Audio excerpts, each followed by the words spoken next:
Hi guys. तो आज हम लोग कार्बनिक यौगिकों का नामकरण देखेंगे, अर्थात नॉमेनक्लेचर ऑफ ऑर्गेनिक कंपाउंड। ठीक, तो कार्बनिक यौगिकों के नामकरण की दो पद्धतियां हैं, एक ट्रिवियल सिस्टम या इसी को हम कॉमन सिस्टम भी कहते हैं, और एक आईपीसी सिस्टम है। तो सबसे पहले आज यहाँ हम देखेंगे ट्रिवियल सिस्टम या रूढ़बद्ध सिस्टम ना, ये या इसको हम कह सकते हैं कॉमन सिस्टम। तो देखिए, कॉमन सिस्टम या ट्रिवियल सिस्टम से कार्बनिक यौगिकों का नामकरण हम किस आधार पर करते हैं। तो सिंपल सा देखिए, हम उनके प्राप्ति स्रोत के आधार पे उनका नामकरण करते हैं। जैसे कुछ उदाहरण हम देखते हैं। यहाँ देखिए, सिंपल सा कुछ उदाहरण हम लेते हैं। जैसे CH4 है, इसको मार्स गैस के नाम से जानते हैं। अब इसको मार्स गैस क्यों कहते हैं? मार्स का मतलब होता है दलदल स्थान, अर्थात ये जो है ऐसे स्थान से प्राप्त होता है जहाँ से दलदली, मतलब जहाँ पर दलदली स्थान हो, अर्थात जहाँ पर कोई पदार्थ सड़ गल रहा हो, वहाँ से प्राप्त होता है, इसीलिए इसको मार्स गैस कहते हैं। अगला लिखिए, हम लेते हैं CH3OH, इसको वुड स्पिरिट के नाम से जानते हैं। वुड स्पिरिट या देखिए वुड एल्कोहल, ठीक, वुड स्पिरिट या वुड एल्कोहल के नाम से जानते हैं। ऐसा क्यों? क्योंकि इसको जो है वुड अर्थात जो कास्ट होते हैं उनके भंजक आसवन से इसको प्राप्त किया जाता है, डिस्टिलेशन किया जाता है, तो वहाँ से प्राप्त होता है, इसलिए इसको वुड स्पिरिट के नाम से भी जाना जाता है। आगे देखिए, अगला है CH3COOH, इसको एसिटिक एसिड के नाम से जानते हैं। इसको एसिटिक एसिड क्यों कहते हैं? लैटिन भाषा में एक शब्द होता है एसीटम, एसीटम का मतलब होता है विनेगर अर्थात सिरका, तो सिरके में ये पाया जाता है, इसीलिए इसको लैटिन भाषा में एसीटम का मतलब होता है सिरका ना, सिरके में पाया जाता है, तो एसीटम की वजह से इसको एसिटिक एसिड कहते हैं। ठीक, आगे देखिए, यहाँ एक अगला यौगिक है CH3COOH, तो इसको कहते हैं फार्मिक एसिड। फार्मिक एसिड इसे क्यों कहते हैं? क्योंकि लैटिन भाषा में एक शब्द है फार्मिका, फार्मिका का मतलब होता है चींटी, तो चींटियों में ये अम्ल पाया जाता है, इसीलिए इसको फार्मिक एसिड के नाम से जानते हैं। इसी तरह से देखिए, एक है लैक्टिक एसिड, इसको क्या बोलते हैं? ये लैक्टिक एसिड है। तो लैटिन भाषा में लैक्टम का मतलब होता है मिल्क, दूध में ही पाया जाता है, ये दूध में पाए जाने के कारण अर्थात लैक्टम में पाए जाने के कारण ही इसको लैक्टिक एसिड कहते हैं। लैक्टम मतलब लैटिन भाषा में मिल्क होता है। अगला हम देखते हैं, अगला है मैलिक एसिड। तो लैटिन भाषा में शब्द है मैलम, मैलम का मतलब होता है एप्पल, अर्थात मैलम अर्थात एप्पल में ही ये पाया जाता है ये एसिड, इसीलिए इसको मैलिक एसिड के नाम से जानते हैं। इसी तरह से देखिए, ऑक्जेलिक एसिड है। ऑक्जेलिक एसिड इसको क्यों बोलते हैं? क्योंकि ये ऑक्जेलिक प्लांट से प्राप्त होता है, ठीक, जैसे टमाटर हुआ उसमें पाया जाता है, इसीलिए इसको ऑक्जेलिक एसिड के नाम से जाना है। आगे देखिए, हम लोग देखेंगे प्राइमरी, सेकेंडरी तथा टर्सरी कार्बन। ठीक, तो यहाँ देखिए, प्राइमरी कार्बन किसे कहते हैं? देखिए, हमने एक श्रृंखला बनाया है, तो यहाँ देखिए, यहाँ एक कार्बन है, यहाँ एक कार्बन है, यहाँ है, यहाँ एक कार्बन है, यहाँ एक कार्बन है, ठीक, तो हर जगह एक कार्बन है। अब प्राइमरी कार्बन किसे कहते हैं?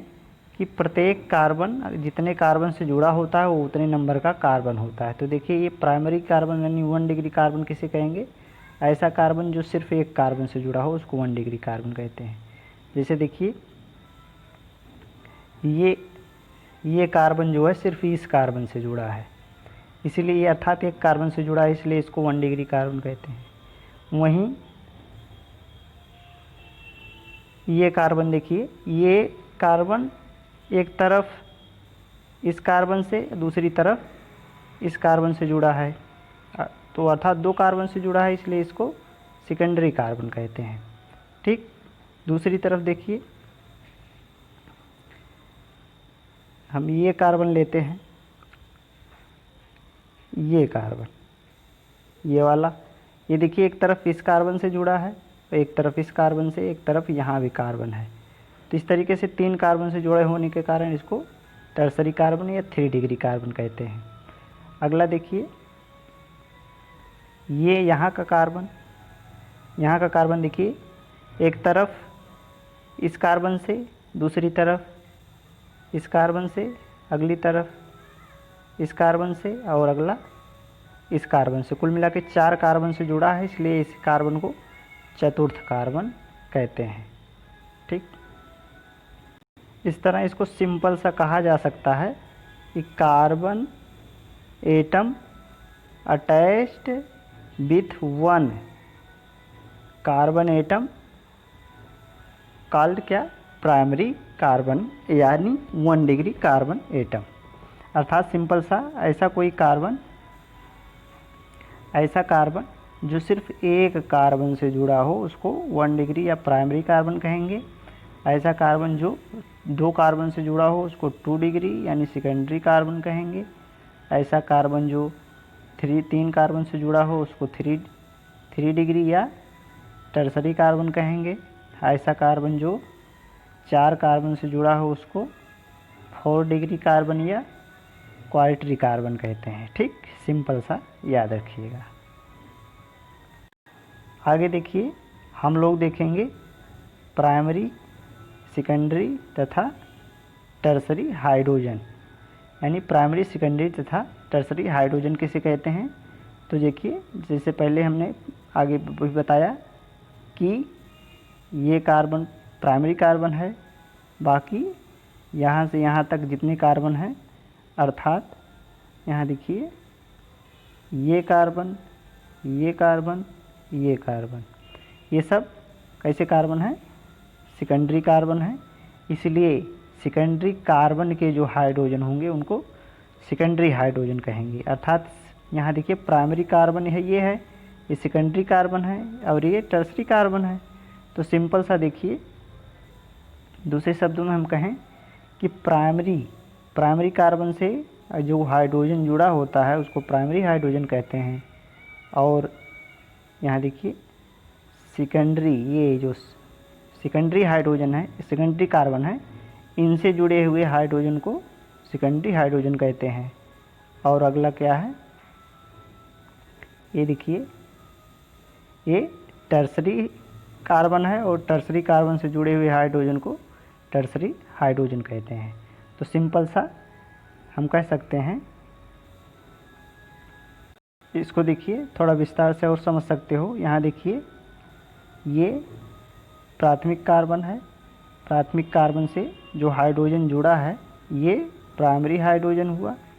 और इस तरीके से यहाँ देखिए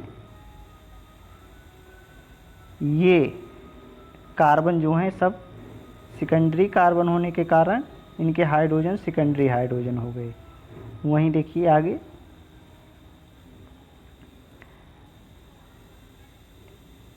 ये कार्बन जो है वो टर्सरी कार्बन है और इसलिए इससे जुड़ा हाइड्रोजन टर्सरी हाइड्रोजन हुआ। ठीक, बाकी ये प्राइमरी ही है, ये भी प्राइमरी है। ठीक, तो सिंपल सा हम कह सकते हैं कि प्राइमरी कार्बन से जुड़े हुए hydrogen primary hydrogen, secondary carbon से जुड़े हुए हाइड्रोजन सेकेंडरी हाइड्रोजन और टर्सरी कार्बन से जुड़े हुए हाइड्रोजन टर्सरी हाइड्रोजन कहलाते हैं।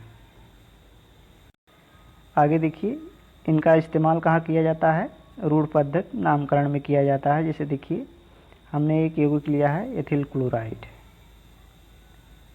यह है एथिल क्लोराइड।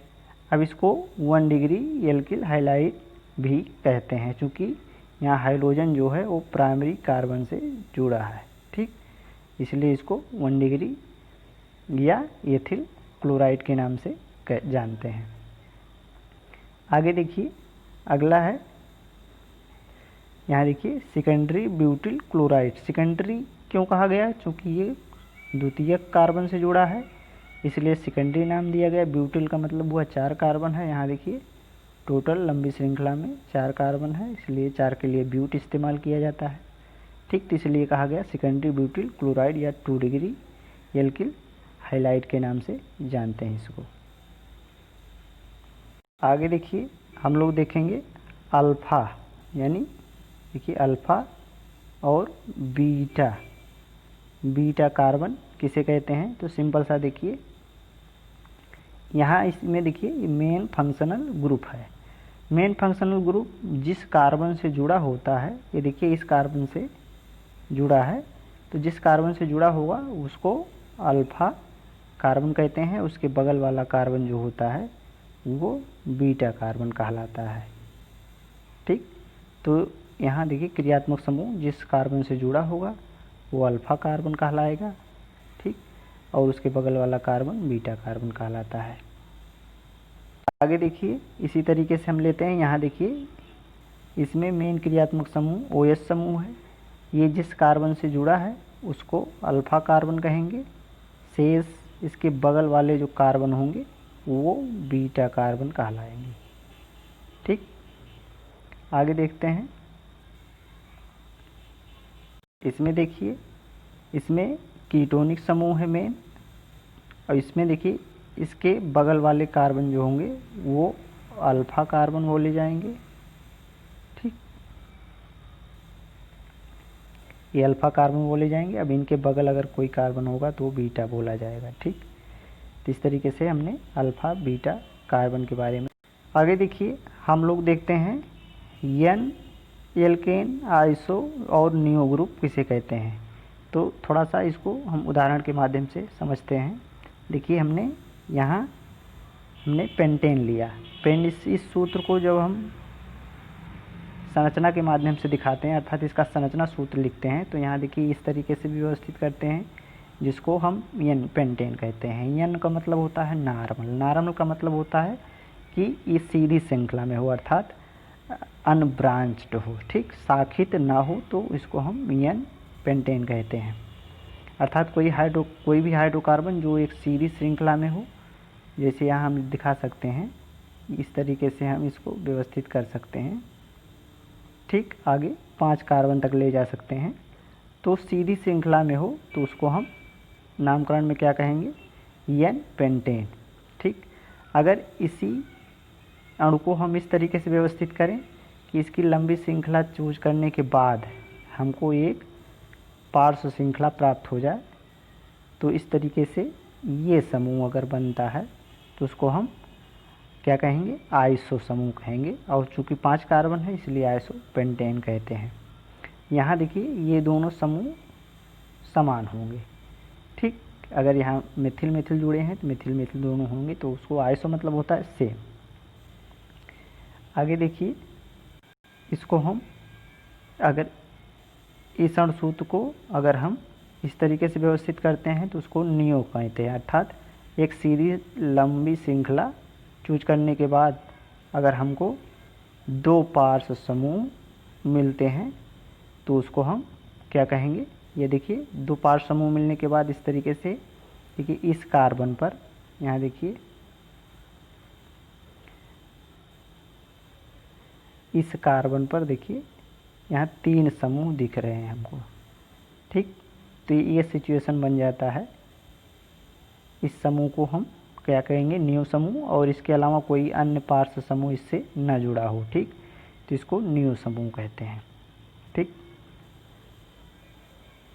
थोड़ा और हम डिटेल से करते हैं कि देखिए एन पेंटेन किसे कहते हैं? जब एल्केन में कोई भी ब्रांच ना हो, अर्थात सीरीज श्रृंखला में कोई भी ब्रांच ना हो, तो उसको हम एन से अर्थात नॉर्मल श्रृंखला मानेंगे, और कार्बन के आधार पर उसको हम उसके शब्दमूल को लिख देंगे। ठीक, आगे देखिए आइसो पेंटेन हमने उसको क्यों कहा कि एल्केन जो है, एल्केन में ये समूह मिल रहा है तो उसको हम आइसो कहेंगे। देखिए ये दोनों समूह सेम है इसलिए उसको हमने आइसो कहा। ठीक, फिर देखिए नियो क्यों कहा गया कि नियो पेंटेन क्यों कहा उसको? क्योंकि नियो में ये देखिए ये समूह उपस्थित होता है। ठीक, अर्थात ये अगर हम यहाँ देखिए अगर हम एक लंबी श्रृंखला इसे चूज करें तो 2 समूह यहाँ हमको प्राप्त होंगे। ठीक, तो इस तरीके से इस समूह को अगर हमको इस तरीके का कोई समूह प्राप्त हो रहा हो तो उसको हम क्या कहेंगे, नियो समूह कहेंगे। ठीक, ओके।